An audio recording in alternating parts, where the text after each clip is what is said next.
I thought you turned the mic on. You so low down. You so low down. I want the people to let them hear you sing.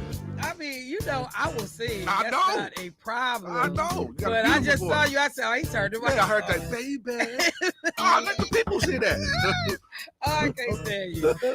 Good morning. Good morning. What's happening, family? Welcome to the show this morning. It is Michelle Bryant here, WNOV 860 AM 106.5 FM. You are listening to Say Something Real and Real Talk. Jermaine Rideout about to get whooped up in the studio. Wow. Who that talking about? Who that? Who that? What's going on, Mr. Rideout? How you be this morning? How you be? Who you be with? Hey, from the windows to the wall. No. Woman, bring it back. Bring it back. Because if he did that next line, the next line was to tell it. We're not doing that. Bring it back, bro. The next line was the problem. No, sir. We're not doing that. Woman, I'm doing great. Woman, strong woman. We need to have that somewhere lined up. So you good this morning now? Hey, listen. So you brought breakfast for nobody but yourself. Hey, listen, me, myself, and I. That's all I got in the end. See, you brought breakfast for that. I miss Keon. Hey, Keon fed me. Hey, I miss Keon too. He fed me. But you know, dude, that's what make the world go have round. A whole buffet. Mm-hmm. When I come in the morning, smoked sausage. See, you bacon. know, I believe Keon is in heaven right now, feeding Peter and Paul. Right now, toast. He'll just have a spread. I'll be like, for real. Yeah, that's what made Keon. First thing he would say, you don't need none of this on the table. What you bringing for? You don't need none of this on this table. What's going on, Mr. DeVoe? How are you this morning, sir? You don't have to say my name all correct, phonetically, and all of the above. I was about to say Darren in this piece, so you better be right. You better. You just brought back some memories, man. Keon would come up here on a Saturday. He'd be stopped up at Henry and Bobby's bungalow over there. Oh yeah, Bobby. I don't care what he had. He gonna portion you off some of it. You know, he came with you in mind to share with you. What you trying to say, Debo? I just what you trying to say? Michelle said it all. Today, mate. Yeah, Michelle said it all. Hey, but you know what? The one thing I figured out, Debo, what makes the world go round is different peoples. You know? Yeah. Because if you had the same peoples, then the world would be going.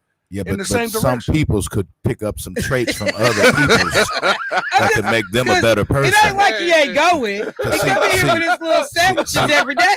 Now, Jermaine, you done seen this. Michelle, you done seen this. You might go over your uncle, your great uncle, great auntie, them older folks, you know, and they might not have much on the table, but you better have some. Yeah, come on now. That's all I'm saying. That's what they would say to you. You better have some. I was born. I was born after that. You was born by the river. That's it. In a little tent. And then this my thing. You driving the Benz, bro. What you talking about? I could get McDonald's. Right. I could get McDonald's once a week. I could get a hash brown. Well, I mean, driving the Benz. You do know I bought the Benz off of eBay. It ain't got nothing to do with me. Ain't got nothing to do with me. Bought it off of eBay, man. I could get something. Well, I guess I won't. You know, I won't worry about it. See, what happened was, Shell. I done moved on, bro. Oh. What happened was, you knew it was going to be something right there. It was going to be some foolishness. All right, so let me get into the show this morning because I got a guest coming in the 8 o'clock hour. And let me just take a second, though. I was still, we still dealing with stuff from the flooding at the house. And these cold showers. Yeah, it's people who actually intentionally take cold showers. It's supposed to be extremely good for you. Well, in the summertime, then when it's real hot outside, I take cold showers. Yeah, no. It's supposed to be supposed to be very good for you. Like whatever it's supposed to do to get your little, stuff moving on the inside. But I can't do it. And so we don't have no hot water right now. So you said folks that do it intentionally, and you're not one of them. No. And so I'm going back to the old school. When your grandmama boil that water on the stove, go and get you a wipe up. Hey. Not a wash up, but wipe up. My grandma never do the whole tub. Yeah, the whole tub. They'll do 4 pots and run that let it water. Cool off though, because it'll be scorching hot. Oh, they turn the cold water on and balance it out, but now they run 4 pots. and you gonna get a bath up in here. Oh, you better believe it. Something get washed. After 2 days, you can't be doing no more, little taps. Whole baths. Stand in the sink. I want to say it. Bird I bath. want to say Right. it. But you can't be doing too many more of them little temporary little wash ups. No, we need some. You need to sit your tail in the tub. so Come by here and get you a bath. Carrying on. not come by here and get you a bath. Come by here and get you a bath. So look, so as I'm dealing with all of that, you get reminded though, cold showers or not, and it's folks, I was bringing stuff about the basement, just wet everything, nasty, gross, dragging that water through the house, trying to get that stuff up out of there. And I thought about, because I didn't know yesterday, as I was leaving the show, Keith and Debo mentioned that the folks over at Greater Mount Sinai had lost basically their whole church. And I was like, wait, what y'all talking about? And so they told me a little bit about it. I pulled up the story that they had done on the news on Channel 12, Greater Mount Sinai Church of God in Christ, long-standing foundation in Milwaukee's McGovern Park neighborhood, has been severely damaged by floodwaters, leaving the church, quote, a total loss. According to Associate Pastor Jerome Johnson, the church was inundated with 4 to 6 feet, not inches, 4 to 6 feet of water early Sunday due to its proximity to Lincoln Creek. The church floodwaters demolished the exterior doors, swept through the church, left everything soaked in chest-deep, filthy water within minutes. When you say 6 feet, I'm just picturing myself. I'm 5'7". I'm 6'1". Right. So 6 feet. So I'm underwater. Yeah, I'm. Wow, wow. That's a lot of water. And then for that church, and the organ and the equipment and all that other stuff, because how the church is built. Yeah. Oh, it was. They said everything. So chest deep water. Oh my God. The altar, music equipment, carpeting, sound systems, offices, elevators were all destroyed. Lord have mercy. It's a total loss. But despite the overwhelming task of cleaning up and rebuilding, they talked about that they remain hopeful over there. And there is, they have this on the outside of their church. The bush is still burning. And so he mentioned it in his comments. The bush is still burning. We still have hope. We walk by faith and not by sight. And we're trusting God for us to even come back stronger, for us to even come back better. The restoration is estimated to cost more than $1 million. But the Greater Milwaukee community has been reaching out to support the church. They've already secured a temporary location for their Sunday services. And for folks that are trying to figure out, this is like over near 60th and Custer. Yeah, right on that corner. Yeah. And so Michelle, if you go back, this church started, his dad, Walter Davis, started that church, and it was on the first level was like their little cafeteria, and you had to walk upstairs to go into the sanctuary, but it was, I don't think it was too much bigger than this building. Really? And they took, and remember the original church. Yeah, and then they added on to that, and then they did right. So it was very, very small church, and to just watch how they grew and grew and grew and grew, and then for this to happen is just like, wow. But yeah, they've been on that corner. Part, like they gotta be in a flood area though. That's like the janky part. Yeah, but technically, is there a flood area in Milwaukee? No, say what? Is there a floodplain in Milwaukee? Because I mean, typically that Lincoln Creek area until what was that 18? They never talked like that about floods in Milwaukee. 2008 is when we had that bad flood. Okay, that's the one I'm referring to. Then. Yeah, you didn't really hear about flooding like that to this magnitude. Well, I remember back in the day, it didn't flood like that, but I do remember it used to be a point in time that when it did rain, and sometimes water would get in the basement of your home. Because I remember that when we was little, going through that whole process and then have to clean out the basement and things like that. But I don't ever recall it being how I saw it on Facebook this time. Now, 2008, it was bad because I remember that I lived over in that area off of 36 and Hope, so I saw a lot of the stuff happening over there. Boats coming down Sherman Yeah, Boulevard. I saw it and it kind of freaked me out. But just when I was in Miami and I'm watching this stuff on Facebook, I'm like, this is not Milwaukee. It just seemed like to But me it's when they started that deep tunnel project and all of that stuff, they messed up our sewage system. To me, Well, so look, I went back and I pulled Milwaukee definitely has floodplains.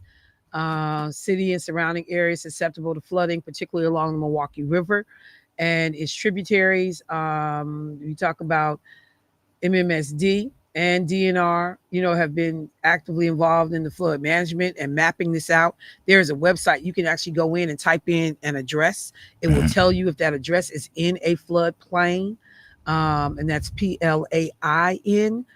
FEMA has that on their website as well. Milwaukee County has a flood risk map that also tells you about hazardous areas in the community. And that's one thing you don't think about when you buying your house, when you building, when you doing stuff, asking some of those questions like, is this area near a floodplain? Is it prone to have damage over here?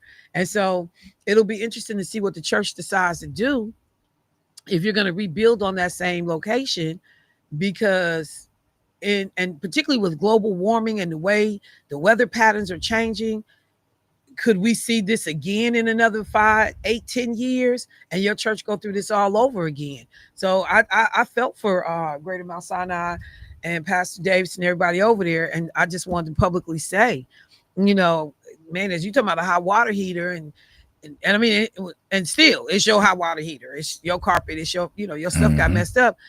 But every time you think like, man, I done took a hit, you realize this folks taking way worse hits. We got some folks on the phone line already. Let's go to the lines. Hey, caller, what's happening? Good morning, Michelle and everyone. This is Deanne. How are you doing? I'm good. Good morning. I have a question. On last week, Friday, they released the numbers as far as the Milwaukee Metropolitan Sewer District, and it was 5.1 billion gallons of combined sewage and water that they released. Now, I've heard two conflicting stories. The news said that they opened it up at 10:30 at night, and they said if they didn't open it up sooner, it would have been worse. Then someone else told me it was like 5 or 6 o'clock in the morning. But my thing is, why would you even wait that long to 10:30 at night if that's true? How come they didn't do like 8 or 9 o'clock at night? Well, I tell you what. So I actually, while you were talking, I went to go pull up what MMSD had reported in relationship to this, and let me look through it. And I also can just reach out to the city and see if we can get somebody on to answer the questions and to talk about, how they responded with the sewer overflow. But you're right, there were conflicting times about when the action was taken. So let me see what I can do, because I'm not equipped to speak to it at this exact moment. Right. But let me see what I can do to follow up on the information and see if we can get somebody from MMSD to help us understand exactly what is the correct story here. And I have one more point to Yes, make. ma'am. When the president dismissed all the people from the National Weather Service, those 400 and something people, we may have known about this if they were still employed. It definitely was one of the things that I talked about while I was out of town. And I did reference the fact that Wisconsin was not hit by those cuts. We typically have 14 people in those seats. We had 12 that covered this region. Okay. And so I did look for that immediately to see if we had suffered any shortages in staffing. But overall, people have been definitely concerned, and rightfully so. When you reduce the workforce in this way, are you pulling people out of the game that could help better inform the community? And when do those notifications happen? So yes, ma'am. And that was one of the questions that I raised, because I kept hearing people saying on Saturday, we was at the park. We were here. And I'm like, well, did y'all know this storm was coming? Well, we knew, but we didn't know it was going to be this magnitude. So that is the thing that made me kind of, jumpy about what kind of information was the Weather Service providing to people to make people be better prepared. Because it just sounds like people would have been bringing stuff upstairs out of the basement and shifting things around. And so, yeah, I wondered about that. But I did look into it when I first heard about it. And from everything that they're saying, our region was not impacted by the cuts. Okay. And I mean, this is really, really the last thing now. Okay. I noticed when it since last Saturday when it rained real bad. Now when the weathermen speak, one in particular, and I will say he says we shouldn't get as much as we did on such and such a day. So now they're even doubting themselves and what they're saying. Oh yeah, they leery. They definitely are. And and You can't have this kind of and misstep right, and people not be nervous. right, and then 2 to 3 weeks before the storm happened, the weatherman said it's going to rain today, it's going to rain today. It didn't rain. It maybe rained like probably 3 or 4 times. They were saying all the time it's going to rain, it's going to rain, and then we finally got the rain, and then we all see what happened. Yeah, no. Number one, uh, look, the weather is it's an iffy situation. People working with the best that they have. Because I even had reached out to the mayor, like, how are we getting our weather in terms of what we turn around and tell people in the community? And so he was talking about the process. So some meteorologists at these stations are doing some of their own work in conjunction with what they get from the National Weather Service. And so some of the stuff is hit and miss. But yeah, whenever, what's his name, Mark Bader, Mm-hmm. I know, it's a running joke whenever Lakeisha sees Mark Bader, she's like, yeah, you messing up on the weather. Mark started laughing like, come on, man, I'm doing the best I can.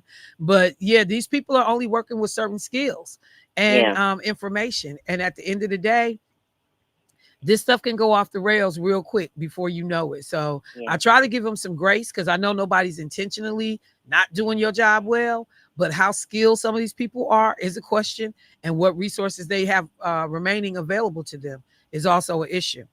yeah. All right. You All all have a right. good day. Thank Thank you. you. Bye. Appreciate you. Michelle, Keep it Welcome. up. explain to me and maybe others.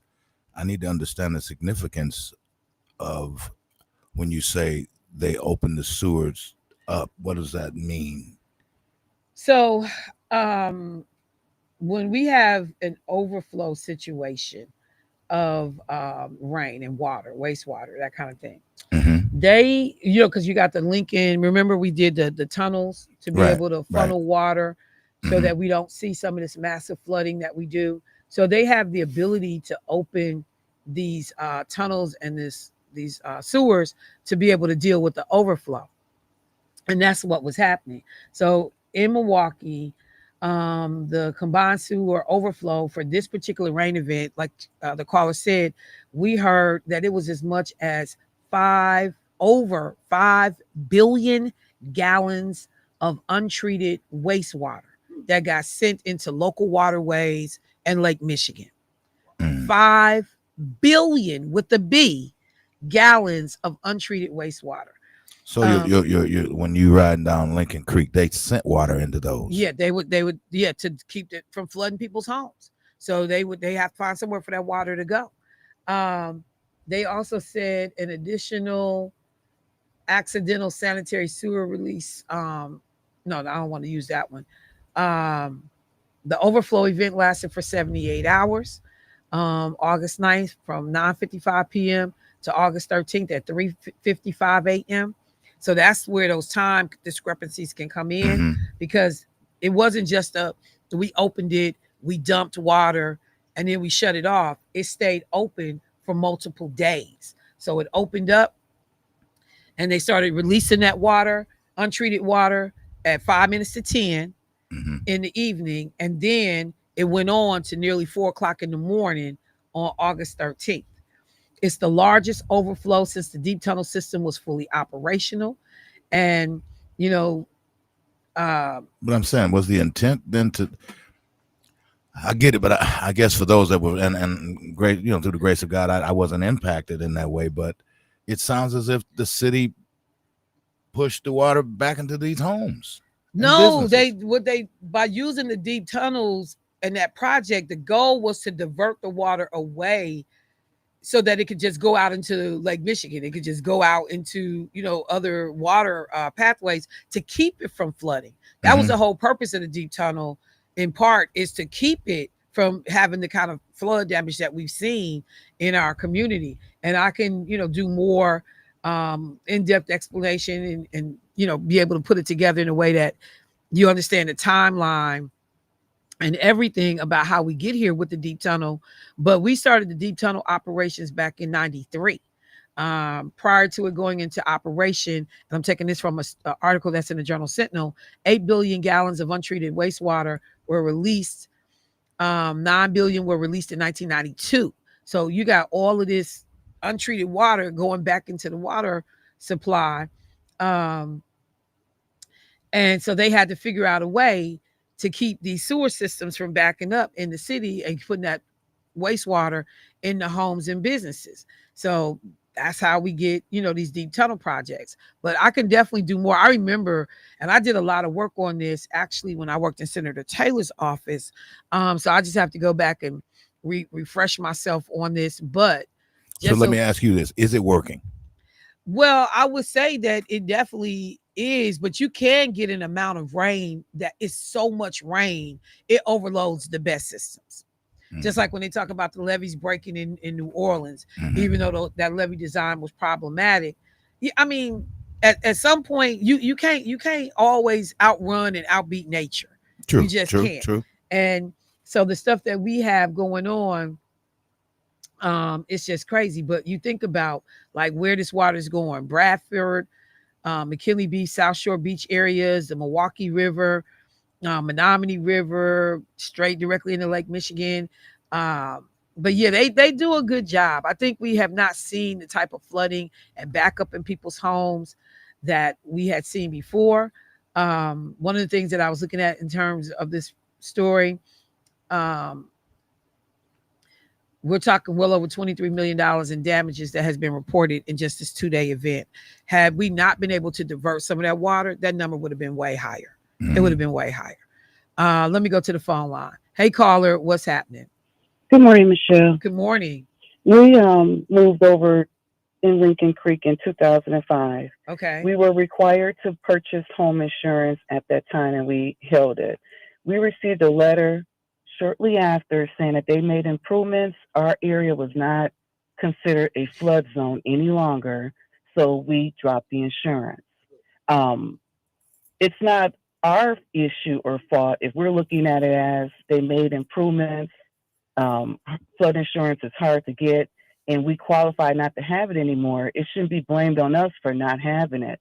We sat over there, and that water stayed in our basement for hours, almost to the point where we're asking, did they intentionally leave those things closed to protect Whitefish Bay or Shorewood?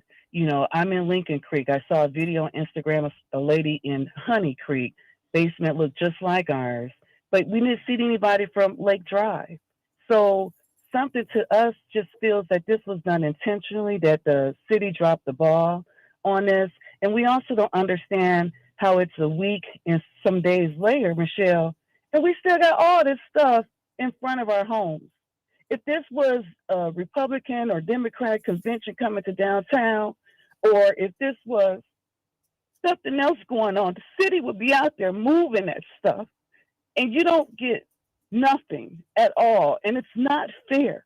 Just because certain areas wasn't impacted, you can't just brush it off like, oh, we weren't impacted, let's move on to the next subject. Because there's plenty of documentation out there as to why you would believe that this was almost done intentionally. How can you leave whatever closed up for so long to protect certain areas, but then other neighborhoods is just no big deal? Oh, well, so what?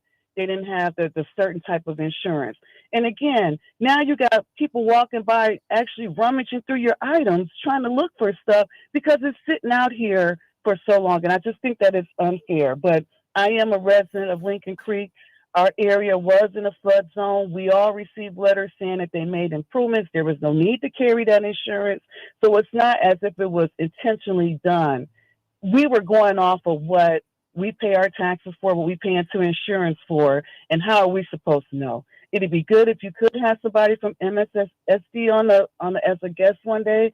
I agree with that caller. You're getting all this conflicting information, but to have it almost a week later and you see Tammy Baldwin walking down or Governor Evers, okay, prayers and thoughts are fine, but some of us, we just really need some help out here. And it could boost our morale if they would just come pick up the doggone garbage, because we know that it is possible.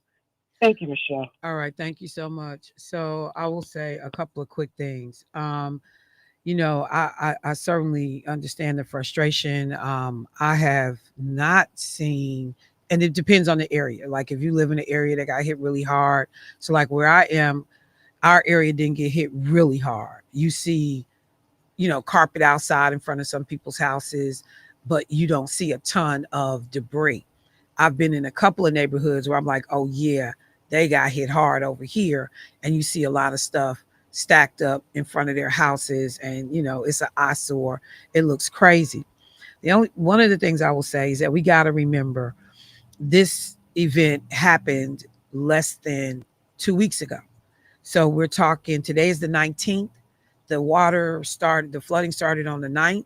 In some cases, all day on the 10th or however, whatever that timeline was. So we're talking about maybe being 10 days removed, 8 days removed from the incident. I got to have people to be willing to concede that there were thousands of homes that were impacted across the city. And our crew, our city workers, we only have so many city workers.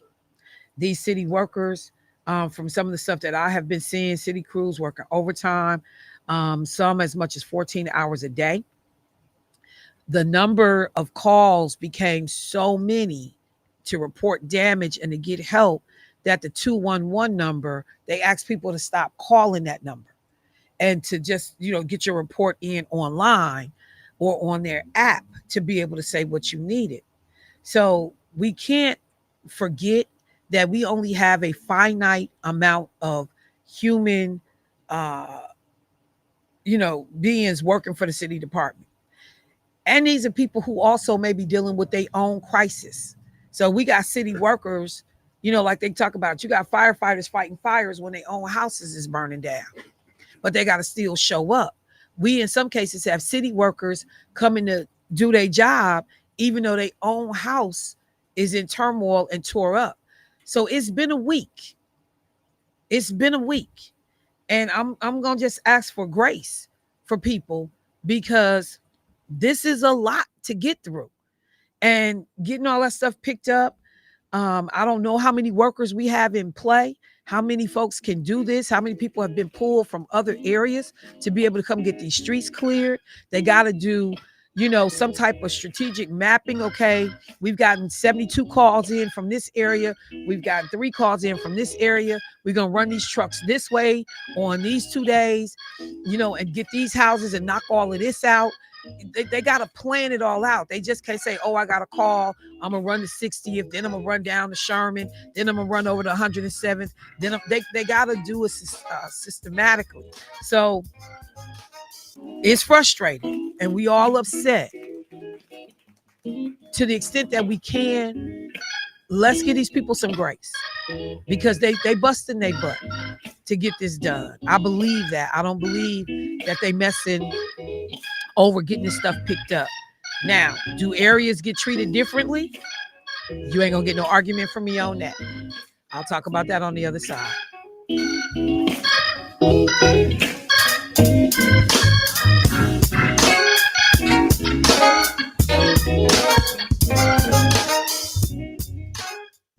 AURN News. I'm Jamie Jackson. If it feels like prices are still rising, they are.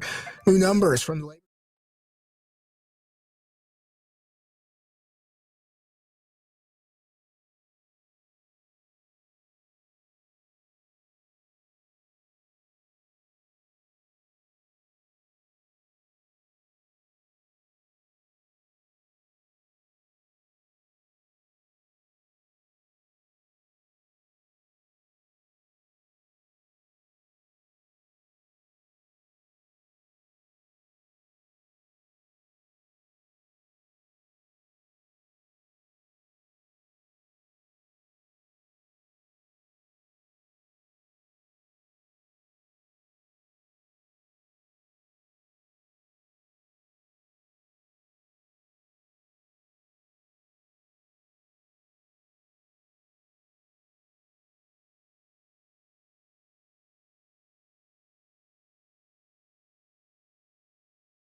With your host, Michelle Bryant on WNOV.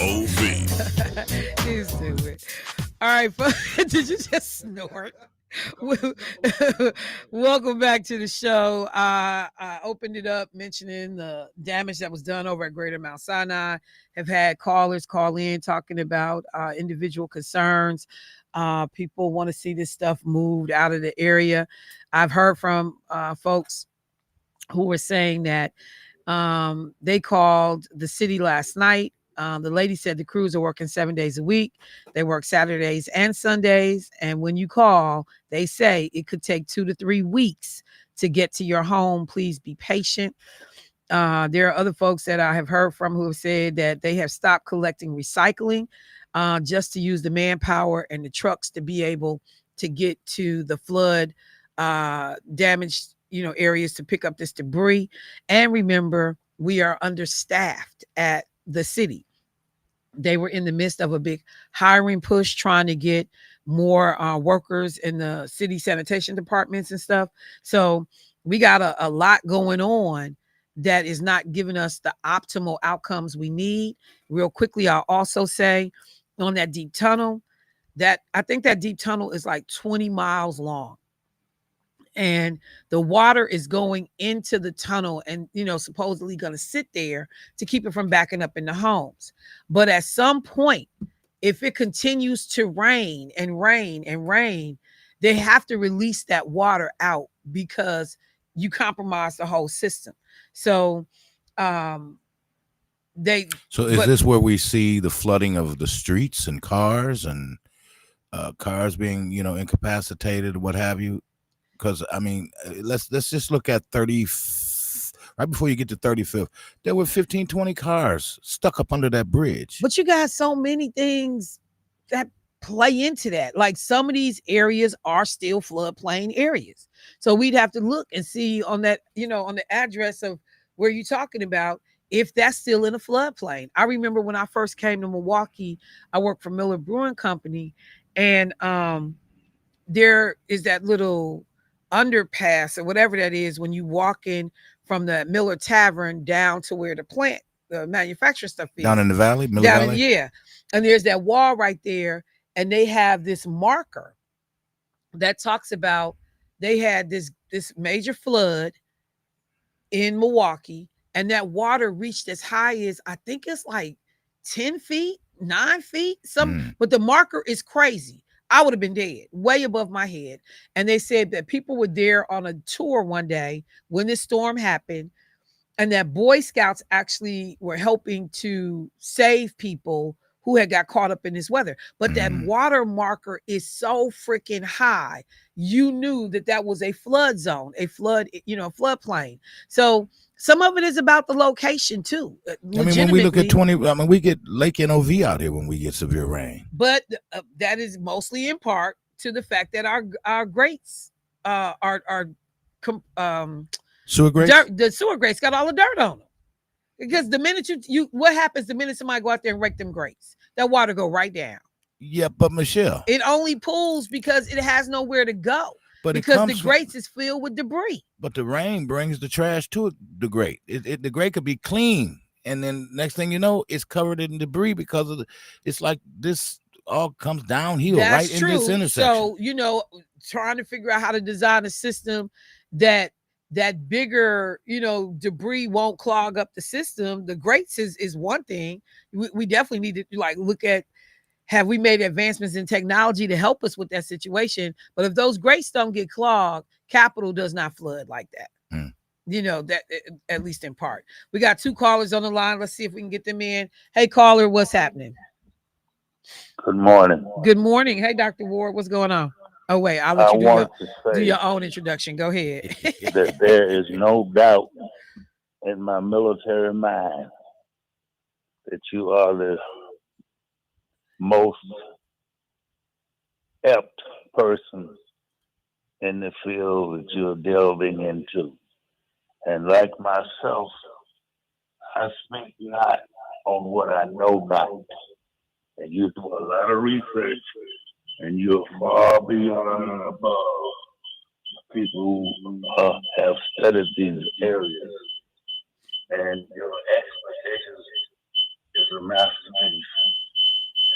good.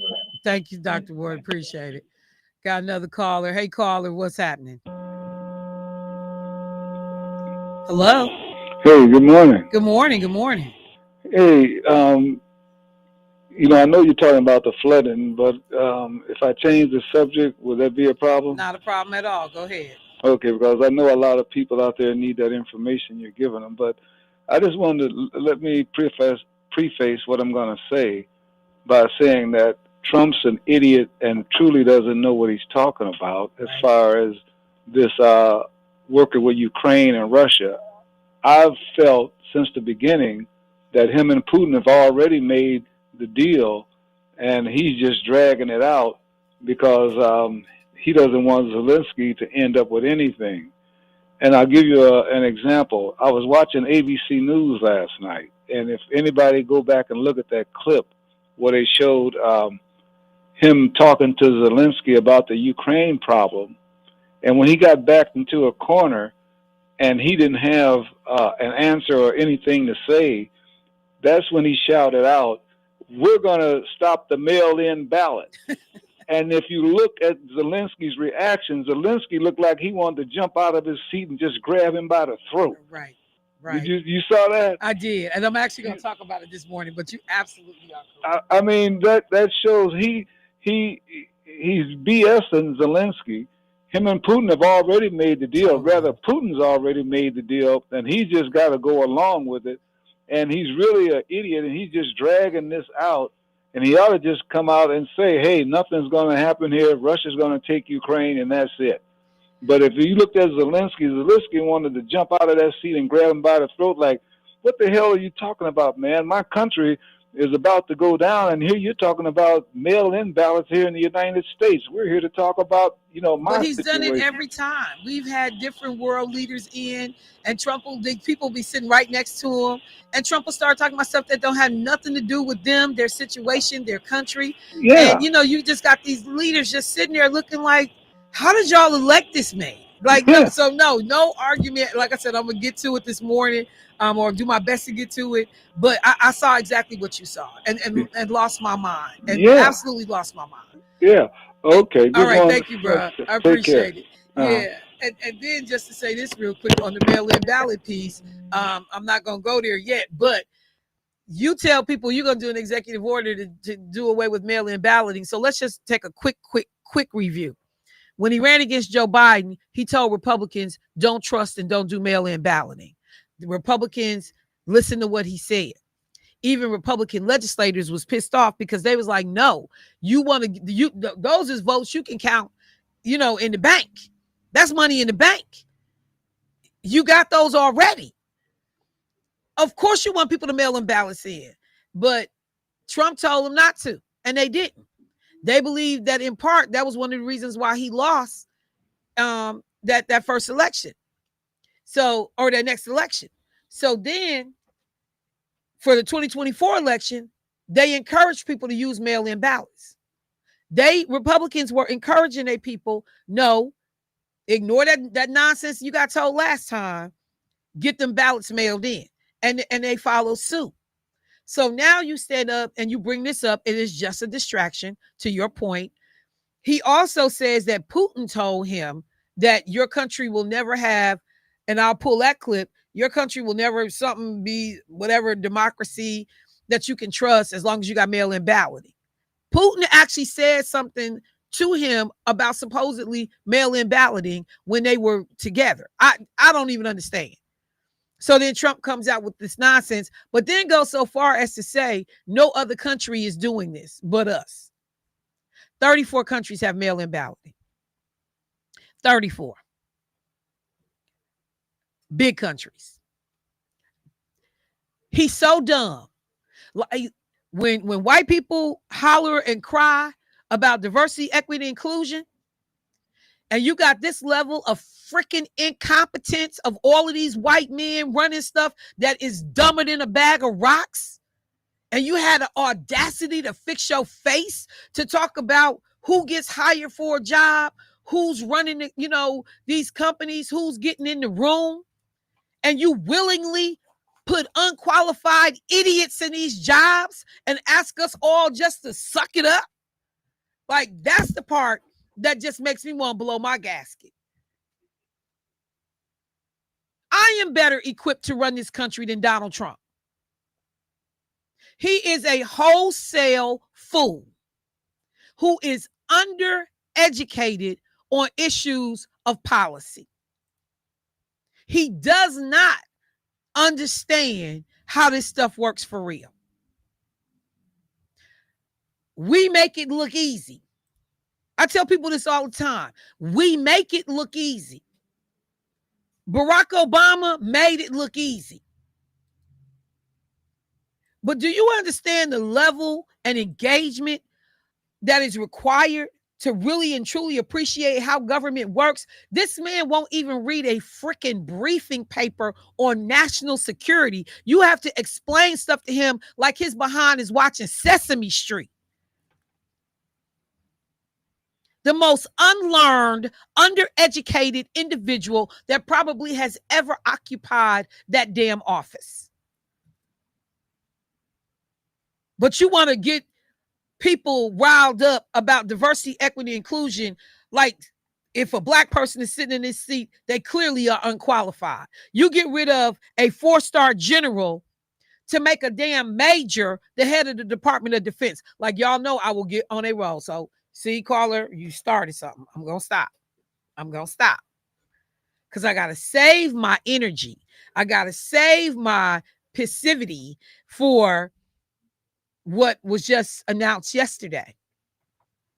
Passivity. I'm adding that to my vocabulary. I have to save it. Is that festivity? No, I like passivity. It rolls. Yeah, I think I'm gonna do the hood version of that. It rolls off the tongue better. You ain't got to struggle, like, and everybody know you pissed. I like that. So, and what am I saving it for? You know, I got to talk to the brother from Chase Bank. I got to have that conversation. But this morning, when I tell you yesterday, my phone was on fire because of Mayor Cavalier Johnson's announcement of the person who is going to head up the old Office of Violence Prevention, which is now called the Office of Community Wellness and Safety. Oh my God. Oh my God. Oh my God. Oh my God. Who was it? I saw it this morning on the news.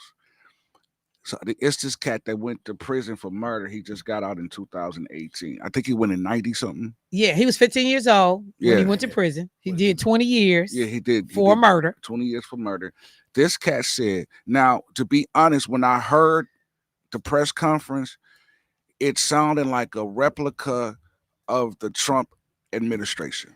This was total BS. Okay, so you and feel really the same way that I'm feeling. Yeah.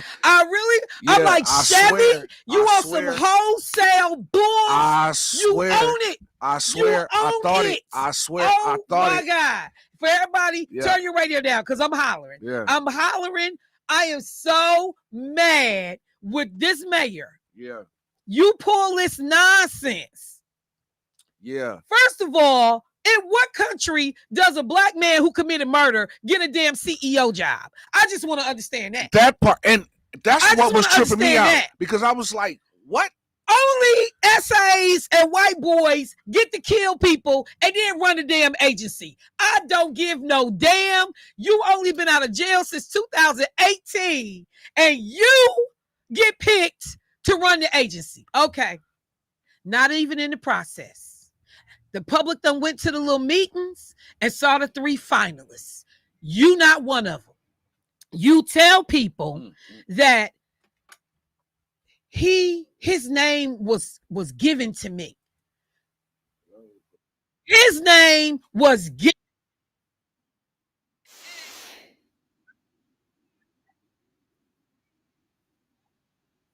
in these streets. I deserve to have this job. What educational background, what additional training, because I remember when The Office of Violence Prevention was first in place. And you bring together a lot of these cats who had records, who had been in the streets, some who had got caught up in the system. They never got caught, but they was out here doing stuff. They was close to the ground. It was a tug of war between cats who had never really been in the streets and who had never really, dealt on that level, wasn't never in no gang, wasn't never doing no crime, trying to tell cats on the streets who had been doing that how we was going to run the agency. And they didn't want to hear from them. So it was real brothers who really that ended up being in a struggle. Yeah. Because it's like you suits don't want to really hear what we trying to tell y'all about these streets. Because you don't understand what it's like, because we on the corners that we see these people every day. So we in regular clothes talking to these people. Y'all in suits, sitting in chairs trying to figure out. And dude talking about, I need the community to trust me on this. Hell no, don't nobody trust you on this. No, but also check this out, Chevy. No, we do not trust you, Chevy, on this hire. It's some BS. It was done in the background, in the dark. That man was not presented to this community. You've been out of jail since 2018.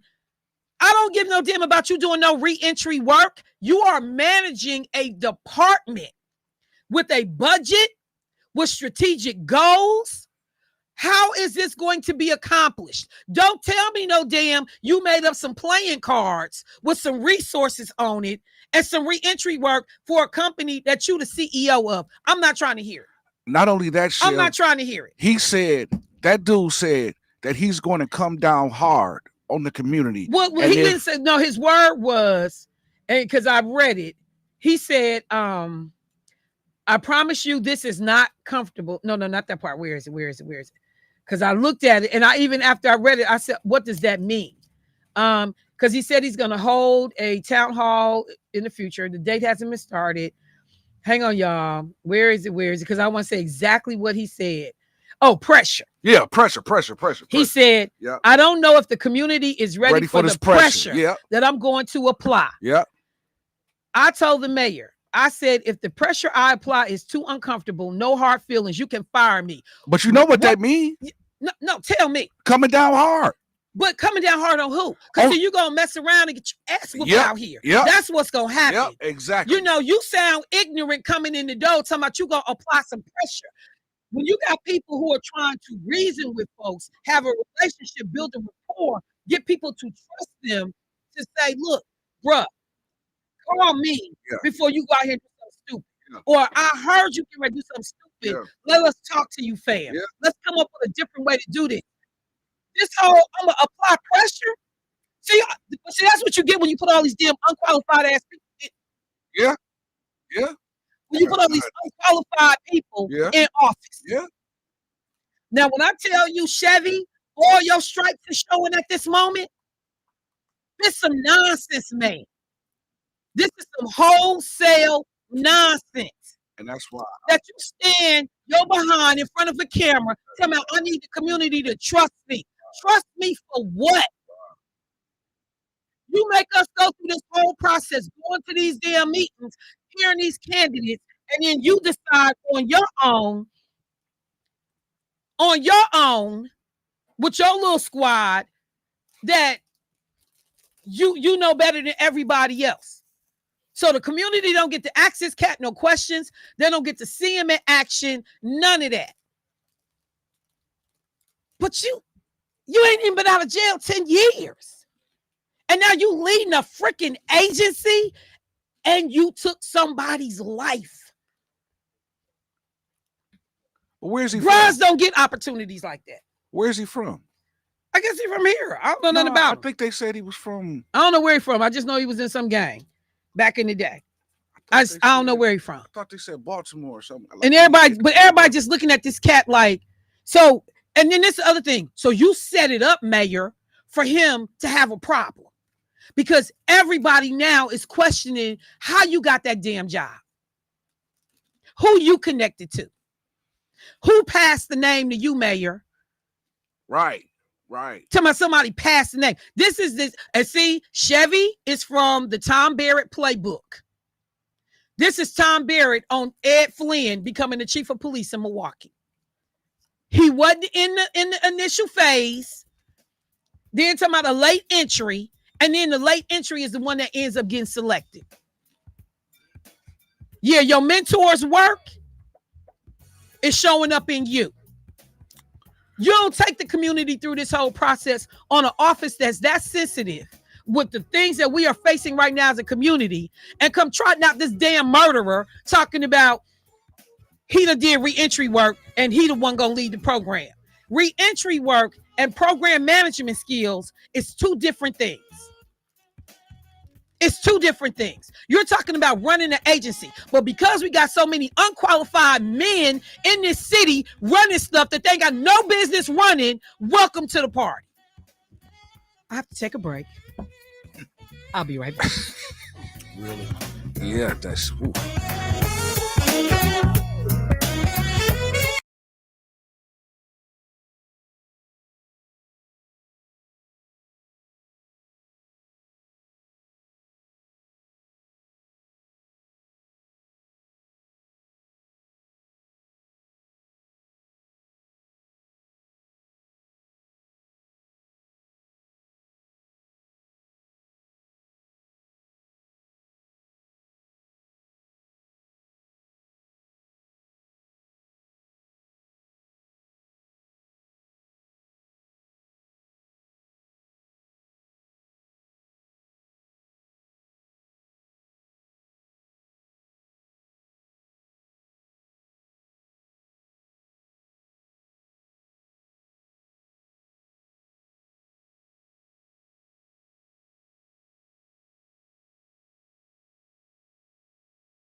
It Real with your host, Michelle Bryant on WNOV. All right, look, family callers, I know y'all online, but I'm going to have to ask you to give me some get some grace. We're giving a bunch of grace this morning because I actually have a guest in the studio. I want to be respectful of his time. And so as soon as we are done with this interview, I will resume this conversation because I'm sure it's people that want to weigh in, maybe even defend the mayor on this. I'm just saying, if you wanted to bring another candidate to the table, you had an opportunity to extend the process and to be able to give the community an opportunity to hear this guy, meet this guy. And the same presentation that the other candidates had to do, he should have had to do it in front of the public. But just to make this unilateral decision, this is how you erode trust. When you tell people, I need y'all to trust me, this is exactly how you erode trust. When you bypass the public, made them people waste their damn time coming to meetings only for you to say, yeah, I'm going to do this on my own and go in a different direction. So I'll get back to that. But right now, let me take an opportunity to welcome a brother into the studio, have immense amount of respect for the work that's being done, also helping our community over at Chase Bank. What's up, Mr. Johnson? How you doing today, sir? I'm grateful, Michelle. It's a pleasure to be here. I'm an avid listener of your show, so I Well, I tune in apologize daily. right now. You got to turn it down at the office. You got to turn it down. One of my listeners said, yeah. She said, I have to like pay attention because sometimes you have to turn it down. I'm like, I know you do. But introduce yourself, Jerry, to folks that are not familiar with you or like, is that the brother from Chase Bank? Introduce yourself to folks. Okay, for those who don't know me, my name is Jerry Johnson, and I'm the Vice President and Community Manager over at Chase Bank. So some people tend to ask me, what is a community manager? What does that mean? So I've given myself a title that helps put things in perspective. So I want you all to consider me the CCO of Chase Bank in Milwaukee. That means I'm the Chief Connection Officer. So my role is to be out in the community and work with various for-profit, nonprofit, local leaders, government officials to understand the needs and then connect those needs to the tools and resources that we have available internally as well as externally, working with our partners in the community.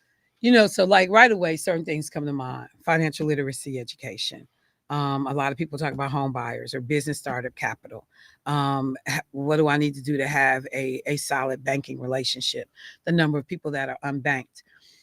When I think about a community, person that's connecting those dots, are those some of the things that will fall in the purview of what you do?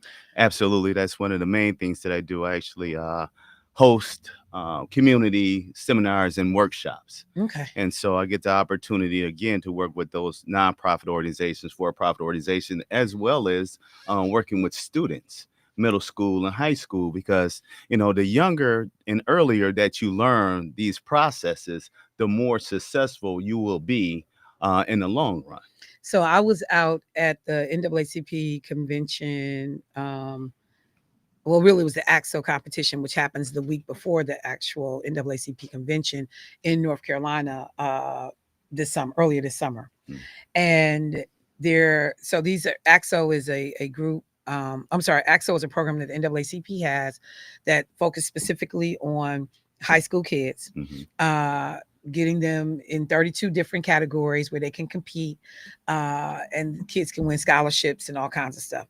So they have components also, while you have this captive audience of kids coming in from around the country to compete in these 32 categories, let's get them some education and training while they're here.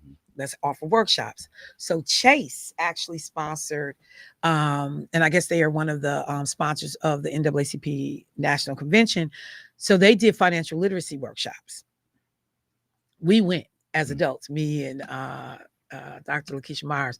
We was like, we want to see what, because our student went to another event. Sure. So we said, well, we'll go get the information for her and make sure we got it. So we went. And they did one of these things that I've seen done many times. You're going to get randomly, you're going to get a salary, you're going to get a profession. You will figure out your family status, whether you marry, single, children, no children, even right down to the fact if you got a pet or a dog. And then we going to turn you loose and you got to decide on housing, you got to decide on transportation. And so, and I can't remember the sister's name, but I think she's supposed to be one of the highest ranking Black women at Chase. She was in our session.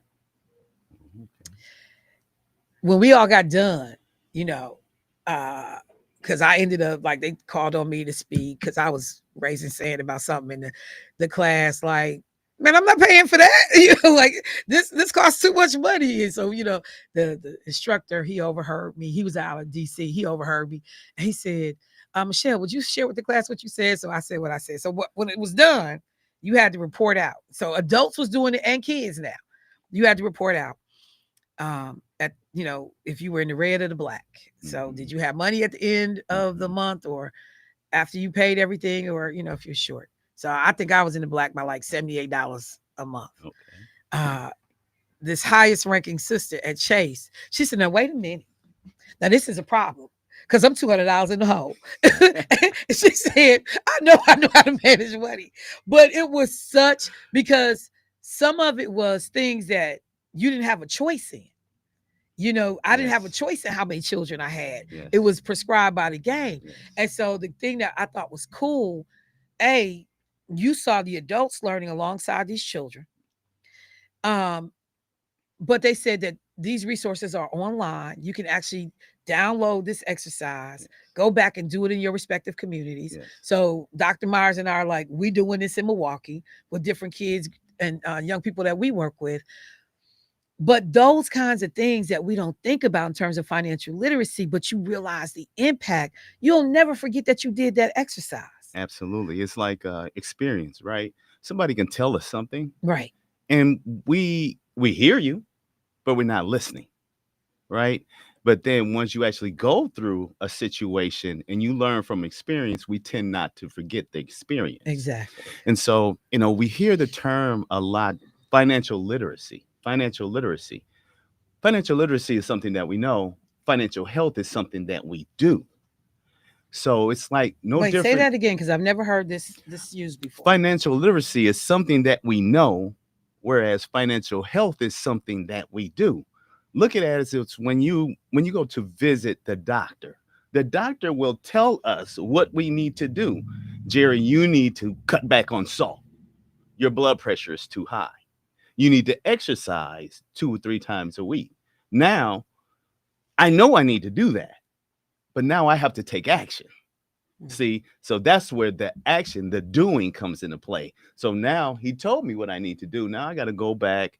I got to cut back on the salt. I got to exercise, right? That's part of my health. So that literacy, he gave me the literacy, what I needed to do. But if I leave and don't do anything about it, it's just something I know. Right. So I have to put that into action. So the action is the health part. The doing is the health part. And so we got to look at our finances the same as our health. Right. Sometimes I might go and say, oh, your blood pressure is good. So, OK, now I'll go next time the blood pressure is high. I've done something different. I changed my diet. You said one person said, hey, I'm in the red. You're in the black. Well, that means I got to make some adjustments. Right. I have to change my behaviors. Because our behaviors equal our outcomes. Look, Dr. Myers is listening. She said, Michelle, it was Wells Fargo. I didn't think it was Wells Fargo. She said it was Wells Fargo that did the financial literacy there. My bad. Same outcome. So it was Wells Fargo. I'm terrible with certain things. But look, I appreciate what you're saying because, you know, a lot of us are trying to do more to become educated about how we manage our money. The doing part does become the difficult, you know, aspect of it all. And there are folks that are like, you know, they talking about a plan. I don't have any money. And then people start forcing you to figure out like, no, maybe you do have some discretionary income or you could make different life choices, you know, that will free up some dollars that you can then in turn save, ultimately invest, leverage to get you a home, whatever it is. But you know, for folks that are stuck in that mindset that I don't have the money, it does not exist. You do know I make $10 an hour, Jerry. What you talking about, man? Yeah. What do you say to those people? Well, I want everyone to understand that it's a journey. It's not a destination. right? We are all on this financial journey, right? We're trying to get to a specific place and destination. What that is for each individual, it may be different. However, there's a process that needs to be in place, and there's discipline that needs to be put in place. Going from the red to the black, from the black back to the red. Don't beat yourself up. Don't get down on yourself. Look at your circumstances, look at your situation, and plot out a long-term goal. It's one of those, when we really start to think about things, it's two separations, in categories: our wants and our needs. Our wants and our needs is no different. Some of us want a whole lot. On $10 an hour, you think I'm really doing wants and needs? You'd be surprised, yeah. How many apps do one person have at $10 an hour? We look at their phones, we probably find that, are you paying for this? Are you paying for that? What are you subscribing to? Right? So my $2.99 a month that's coming out Apple Pay. But it all adds up. It does. It really does. Because I even was thinking, I was laughing.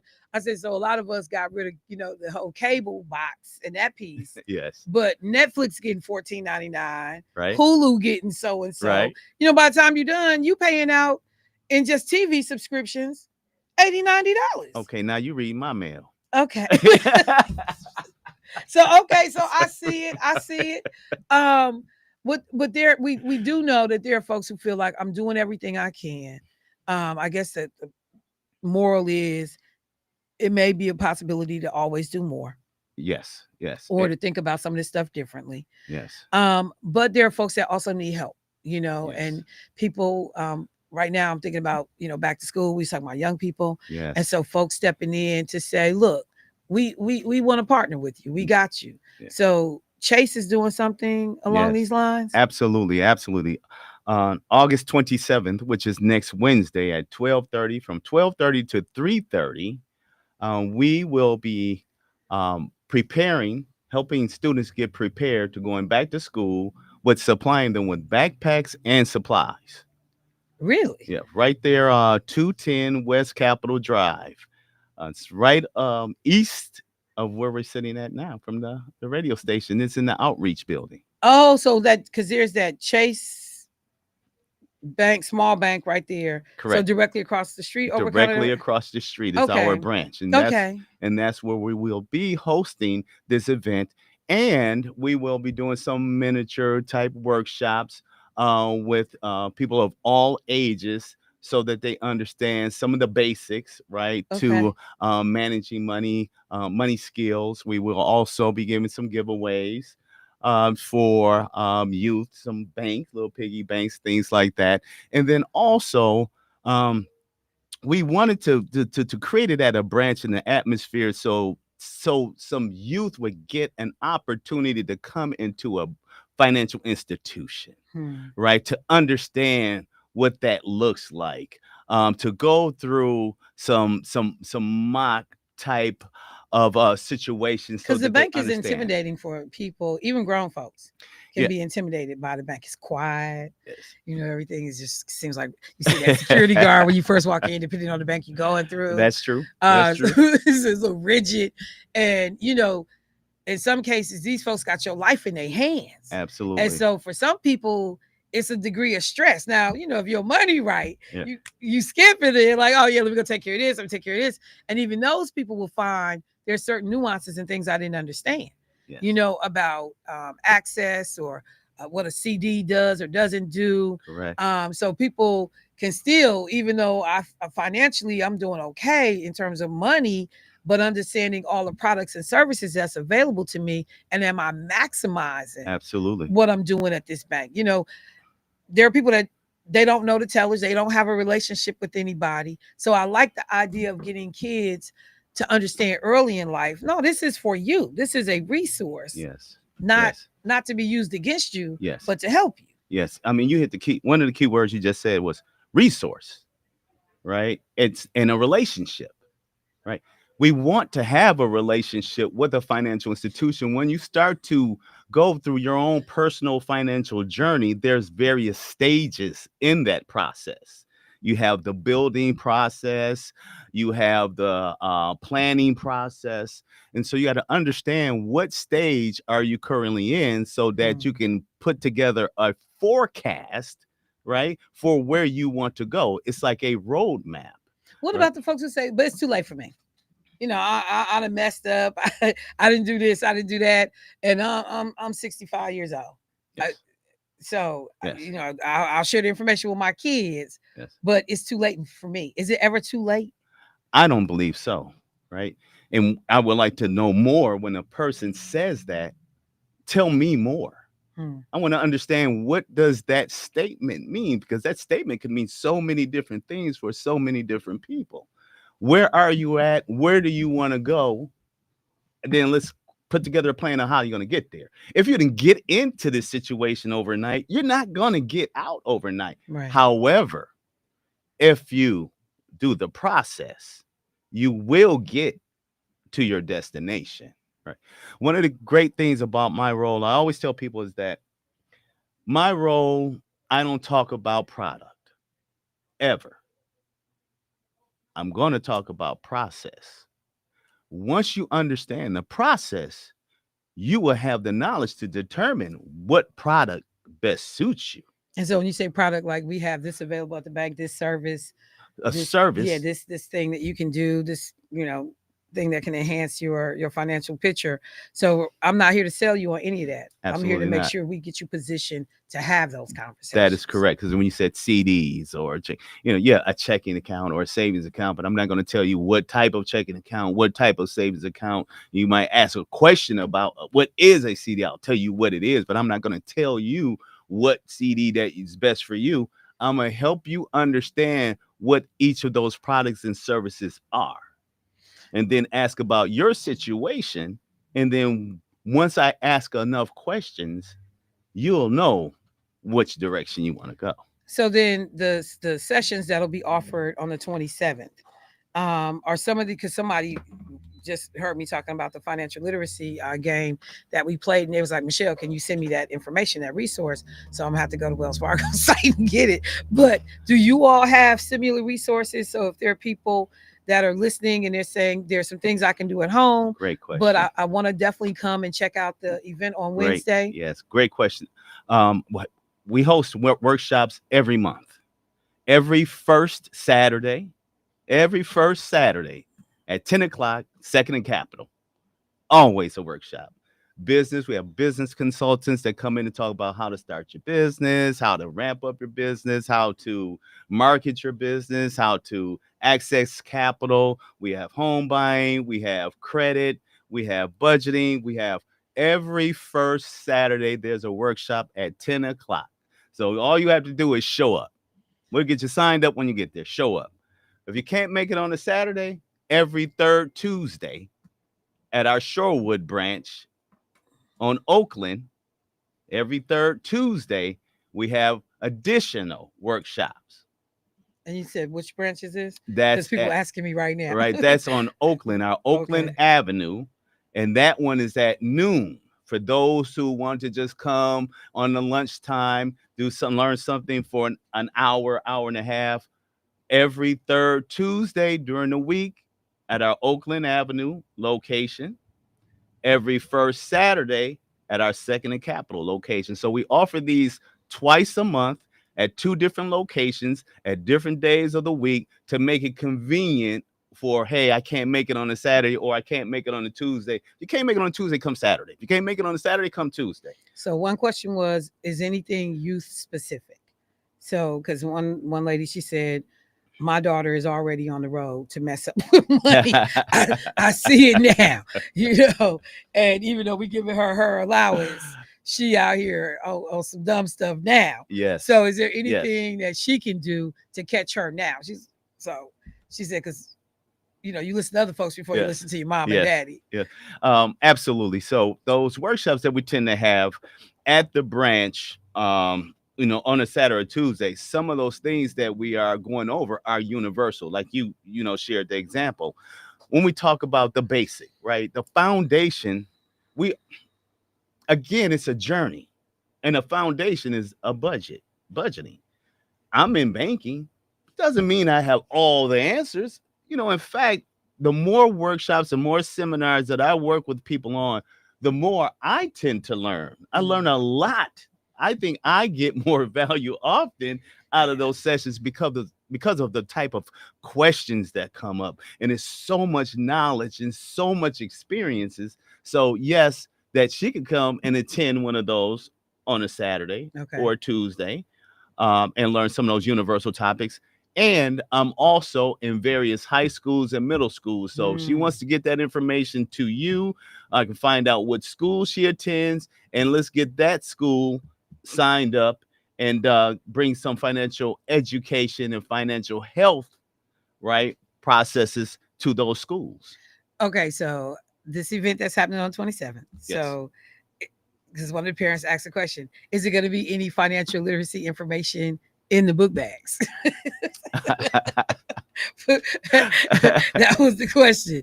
She was like, because if I don't have time to stay for the workshops, Yes. but I still want to get something that I can use to help with my child. Yes. Is there anything in the book bags? We'll put some information in those book bags, but there'll also be information handouts that'll be on the table. So whatever person wants to grab, they can. Okay. And then they can also ask as many questions as they want, because there are some free tools and resources that we offer at Chase that will help give them a personal navigating plan to their to achieve their own financial success. So, question: did anybody need to register to come? And that was one of the questions. Do I need to register? And and does the child need to be present with you to get the book back? We would like for the children to be present because we want them to get that exposure. Okay. Right. What that is like early on, to start to set those habits. Right. And a roadmap to success for later on. So no, you don't have to register. Please just show up. Please, if you have your children with you, we would greatly appreciate it. But no, they do not have to be with you. But this is something an event that is set up for back to school. So it's geared towards these kids. It is. It's really geared toward youth. And how long have you guys been doing this?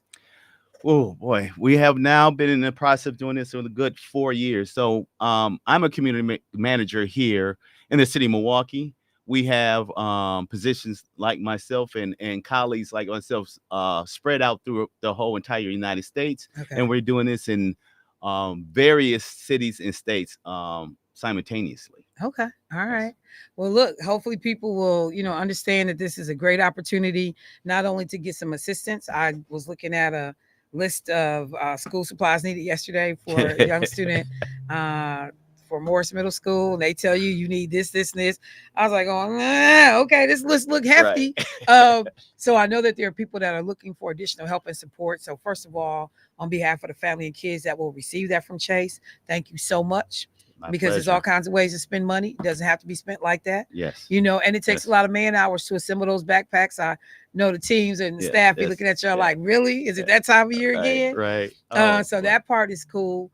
But just that people take advantage of these opportunities, these these monthly sessions sound amazing. Yes, please. So please come out. Please. And just remind people one more time before we wrap, where we need to be, what time, how we need to show up. Okay. The goal, everyone, we want to run out of backpacks. Please. I do not want to have not one backpack, because that means we'll have more backpacks for next year.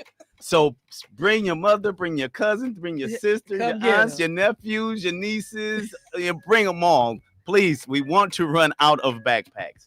So again, next Wednesday, August 27th, from 12:30 to 3:30 at Chase Bank, 210 West Capitol Drive.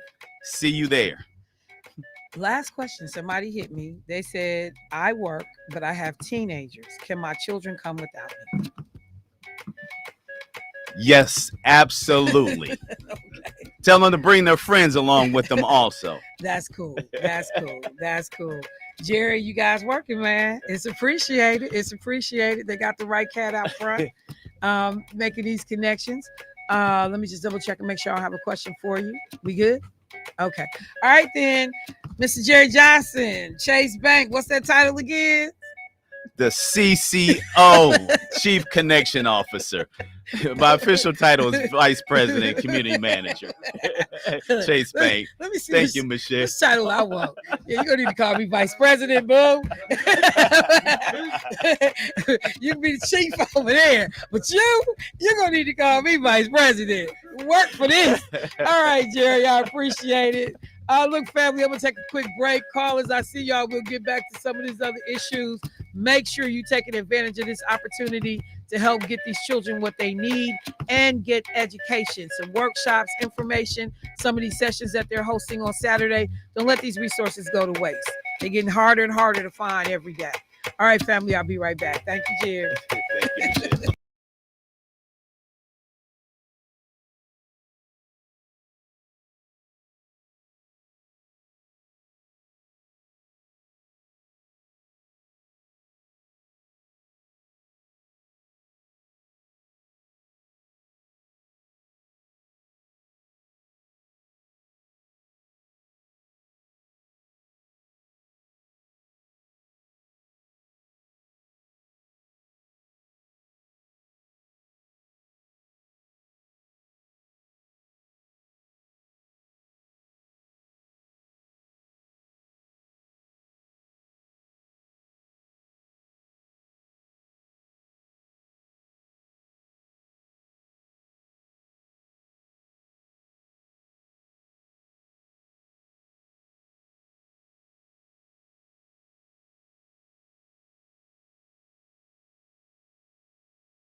Real with your host, Michelle Bryant on WNOV.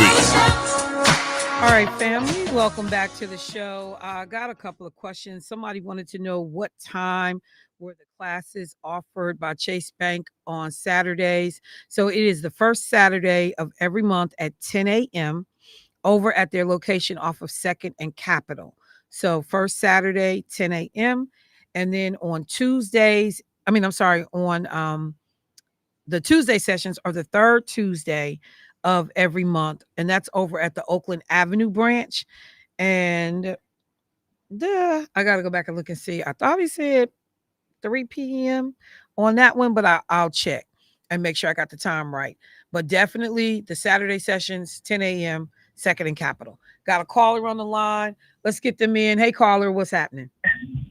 Hey, good morning to you. Good morning. How you doing this morning? I'm doing okay. I was trying to call you earlier when you were discussing the young man that's been hired for that position. Yep. And well, you know, we argue about is somebody coming with experience or somebody that been from the streets. I mean, we can't have it both ways. Now, Yes, one thing you have to realize. Yes, you can. Huh? Yes, you can. Okay, you want to fight? Okay. It's not Well, a can I fight, say but something? you can. It becomes a challenge when you won't hear me out. But hang on one second, because I want to correct it before you go any further. You need both. You can have people who have been formerly incarcerated who also have gone on and went to school, went to training, because you're still running a agency. You're still responsible for budgeting and grant writing and hiring and staffing. All right. So you still got to have the same stuff, whether you have a felony on your record or not. You still got to have the management experience to run an agency. Okay, can I say something to you, Michelle? Of course you can. Go ahead. Now, Lena was over a lot of that, the institution process of trying to get money and saving them from a lot of stuff that the government was trying to listen. Those guys run the institution. See, when you go to jail, that dude probably ain't no telling how many certificates or classes he got, certifications that he got to be there. Now, we understand that he don't really got no real street time out here because the boy did the murder when he was 15. Okay, so he got in jail, did his number, then he jumped on a CO up there and beat him up and got another 3 years. So we understand he don't got a lot of street time out here. Plus, I would have liked to see somebody from the penitentiary whose name is still relevant, okay, that the streets is still knowing. I mean, these boys been in jail for 35 years, and the little boys been still calling their names like they know them, and they wasn't even born yet. There's some guys in our city like that. Larry Hoover ain't the only one that's got folk that's still screaming their name, screaming his name, and he's been in prison for 50 years. This guy's been gone for 30 years. And guys, the little guys coming up now, screaming that name, they don't know them people. They weren't even born yet. Now, I could see them putting somebody in there like that because the kids their name is relevant, and they want to hear, these guys' stories. Here's a guy investigated for 21 murders, charged with 12, give him back it is with a RICO, do get 66, come out, doing 33, do 60, had 66 under the Donald Trump thing. Because you have to realize something now. Those guys were kids when they committed these acts. We were 24, 25, 19, 20. So wasn't nobody no real old men that was committing them crimes, okay? So, you get a guy, I would like to have seen somebody that name is still relevant, but let's see what this guy do, because who knows what he was running. The inmates run the penitentiary. The hacks, the guards, they guard the prison. The inmates run the booking. So you go in there talking about, I'm a killer. Man, they gonna read your file and filing, and they're gonna say, dude is a child molester. Man, he ain't in here for that. So the inmates run the penitentiary. We don't know what this guy was over. So, it sounds part of the issue, a part of the concern is the way it was done. It's what people say all the time. I agree. It's not what you do. I agree. It's how you do it. And to blindside the community in this way, not give them the opportunity to hear from this guy, to meet this guy, for him to answer the same questions, same presentation that the other finalists had to do is ridiculous. So a great part of the frustration is how you chose to do it. If you do it this way, then you continuously get to launder money. See, it's all. See, if you bring that brother in, and not to say he don't have good intentions now to try to change some things, but he ain't got no street cred name to pull a position off that they trying to do. You setting them up Well, for failure. listen, it's a money laundering thing. They can give it to him, and they can do what they want to with the money because he kind of out of touch and out of tune, and he don't got no. It's a money laundering thing. Come on now. If you really want to put somebody in there, you go grab somebody like Lil Tory Lowe and say, let's try it. You know, the other aristocrats that were, and I will call them aristocrats, even though they might got a little street cred, they would probably be more watchful on how the money's going and start to complain, and we have to get rid of them too. So this brother out of the penitentiary, you know, see what he can do. I think it was a bad play, but we want somebody from the streets, but we want somebody from the streets with street cred. This brother don't got none. So he's in a position to where they can launder the money like they've been laundering it, like they laundered it with Shantae Hamilton. And you see what happened with that deal. He got his back scratched and got on out of there, you know, before he started itching a little more. You know, so I got to get on out of here with that. But, hey, let's see what the little dude do. He ain't got no street cred, so don't expect nothing good, okay? You need somebody with street cred. Where them kids going to say, oh, that's dude. Oh, I can't wait to see dude. You need somebody like that. You can't, this is just that's like putting me a Debo or one of them other people up there talking about, come on, kids ain't going to follow us nowhere. They ain't going to follow us to a dog fight. All right. I got you, bro. Appreciate the call. All right, y'all. We got another caller on the line. Let's get them in. Hey, caller, what's happening? Good morning, Michelle. This is Charles. I'm calling from Fox Lake. Good morning, Charles. You said from Fox Lake? Yeah, long-time listener. We just got the tablet yesterday, so it's allowing me to call. And usually I'm working in the morning, but my 2 years from my last job was up in June, so I got a little time. Okay. I'm calling to give you some input into the guy Adam Postel. I met him at Green Bay in 2003, and I worked with him. He got caught up in the felony murder stuff, but he said he was just standing there. He didn't have no gun. He didn't shoot nobody or nothing like that. And all of his guys took the plea bargain and went to Wales, and everybody got out except for him because he couldn't understand how he was being charged for something when he never did it, when he didn't have no gun and he didn't shoot anyone. And as far as his background, I saw him on Fox 6 News about 2 years ago. He opened up a restaurant, and he coordinated these events with people that was formerly incarcerated and the police officers to have dinners together. And now he's working for Wisdom. No, they said he's the CEO of something called Paradigm Shift right now. They didn't mention Wisdom. So he may have worked for Wisdom. I don't know if he's still currently with them, but that's what was said when they introduced him to the public. But go ahead, bro. I don't want to stop you. Oh, yeah, and the restaurant, I'm not sure if he owns it or he just run the restaurant, but Fox 6 News profiled him last year parachuting out of an airplane with Milwaukee police.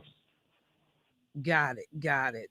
And so let me just ask a question. So are you incarcerated yourself? So this is like you knew him in that capacity, or do you work at the facility? Yes. No, I knew him. No, I'm incarcerated myself. I met him at Green Bay. We worked together. I met him in 2003. I came from Green Bay in 2016 here. Got it. Well, first of all, let me just say, fam, I appreciate you listening to the show. Definitely appreciate you taking the time to be able to make that call to us this morning to tell us what your connection is or insight is on this guy.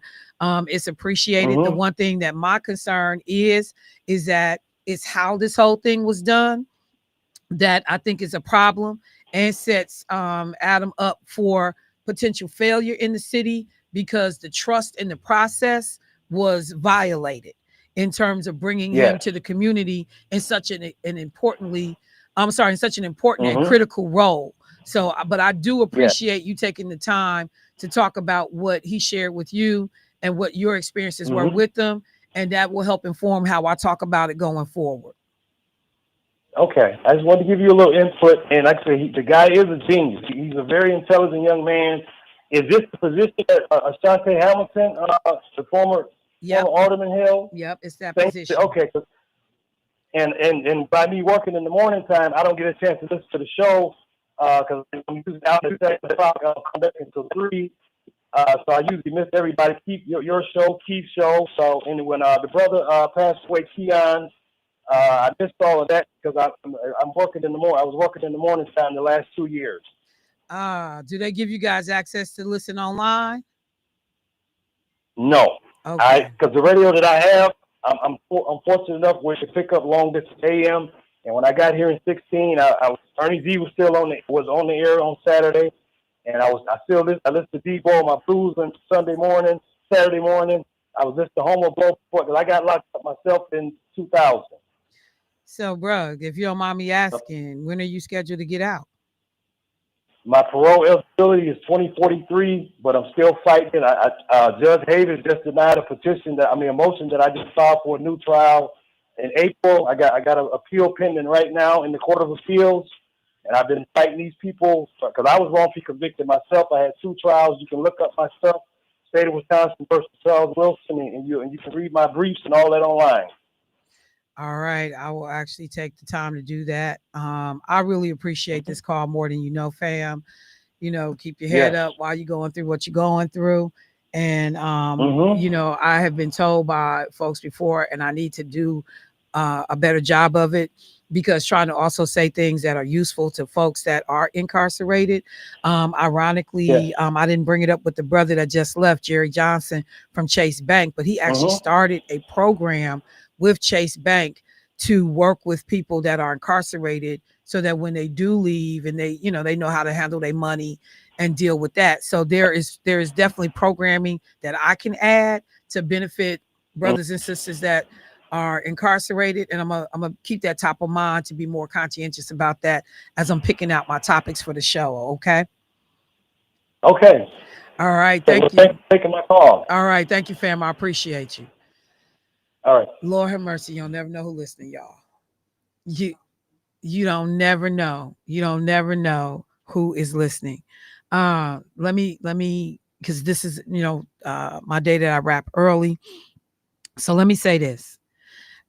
And I give credit when credit is due. And I'll have no problem,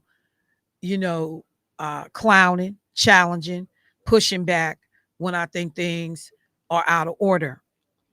I have said on the air publicly before that since his tenure in office, when I have reached out to Mayor Johnson has responded personally, promptly to any questions that I have had. He always has. And I give credit where credit is due. On this, Mayor Johnson, it was wrong in the way it was handled. Dead wrong. This man can be absolutely the perfect candidate for this job.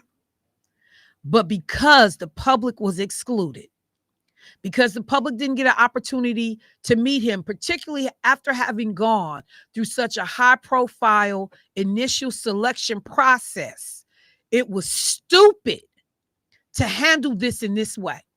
I don't know who the hell your advisors are, who's in the room with you, but this was stupid. It was stupid in terms of the streets. It was stupid in terms of the staff.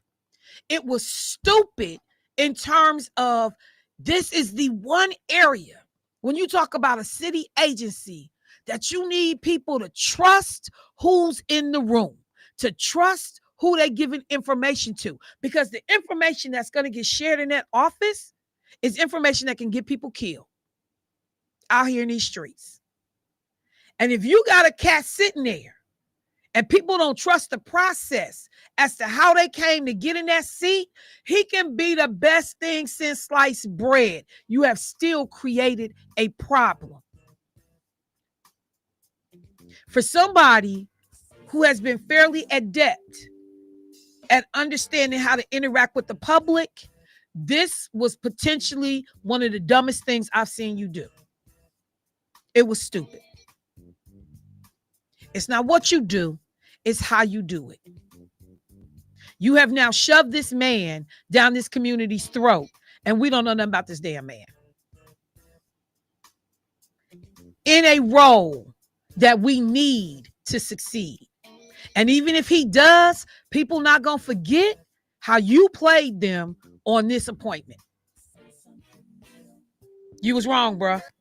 You was wrong. All right, family. It's a whole bunch I didn't get to today. I'll try to get to it tomorrow.